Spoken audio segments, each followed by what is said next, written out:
ஜூலை 15ஆம் தேதி நடிகர் சங்கத்திற்கு தேர்தல் நடைபெற இருப்பதாக அறிவிக்கப்பட்டுள்ளது. இந்த அறிவிப்பு வெளியானதும் எதற்குத்தானே ஆசைப்பட்ட விஷால் என்று விஷாலின் நட்பு வட்ட நட்சத்திரங்கள் மகிழ்ச்சியில் திளைத்துக் கொண்டிருக்கின்றன.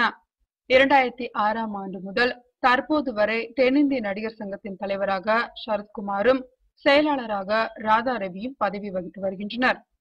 நடிகர் சங்கத்திற்கு 3 ஆண்டுகளுக்கு ஒரு முறை தேர்தல் நடைபெறுவது வழக்கம்.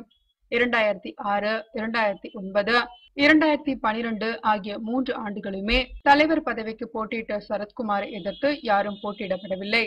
தற்போது நடைபெற உள்ள தேர்தலில் 4வது முறையாகவும் தலைவர் பதவிக்கு சரத்குமாரும் செயலாளர் பதவிக்கு ராதா ரவியும் போட்டியிட உள்ளதாக அறிவித்துள்ளனர்.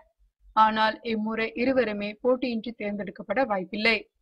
சரத்குமார் ராதா ரவியை எதிர்த்து கடந்த சில வருடங்களாகவே எதிர்ப்பு அணியை உருவாக்கி வைத்திருக்கிறார் விஷால். குறிப்பாக நடிகர் சங்க கட்டிடம் தொடர்பான பிரச்சனையில் தொடர்ந்து தன் எதிர்ப்பை தெரிவித்து வரும் விஷால் இந்த தேர்தலில் தன் அணியினரை களத்தில் இறங்கி சரத்குமார் ராதா ரவியை தோற்கடித்தே தீர வேண்டும் என்று திட்டமிட்டு தீவிரமாக வேலைகளை ஆரம்பித்திருக்கிறார் விஷால். சரத்குமாரை எதிர்த்து தலைவர் பதவிக்கு போட்டியிடும்படி முதலில் சிவகுமாரை அணுகினார் விஷால்.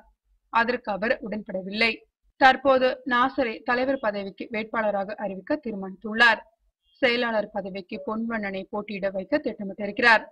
அப்படி என்றால் விஷால் எந்த பதவிக்கு போட்டியில் நிற்கிறார் என்று பார்த்தால், தற்போது தலைவர் பதவிக்கு போட்டியிட்டால் இந்த பதவிக்காக தான் இத்தனை நாட்களாக சரத்குமாரை எதிர்த்து பாலிடிக்ஸ் பண்ணதாக தன்னை பற்றி விமர்சனம் வரும் என்பதால் இம்முறை தலைவர் பதவிக்கு போட்டியிட வேண்டாம் என முடிவெடுத்துள்ளார் விஷால்.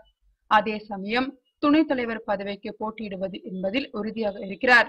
முதலில் துணைத் தலைவராக நடிகர் சங்கத்திற்குள் நுழைந்து பிறகு தலைவர் பதவியை பிடிக்க விஷால் திட்டமிட்டிருக்கிறாராம்.